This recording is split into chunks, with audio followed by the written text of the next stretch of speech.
Gramela, þetta Gramela, hún soldið grimm.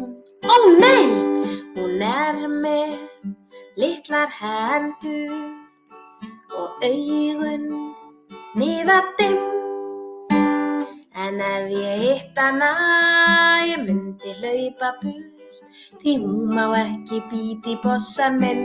Ó nei, en ef ég hitt hana, ég myndi hlaupa burt, því hún má sko alls ekki bíta í bossann minn.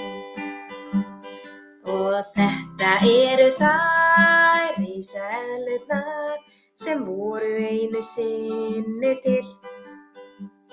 En núna eru þær löngu útdauðar og bara eru eftir beinagrindirnar.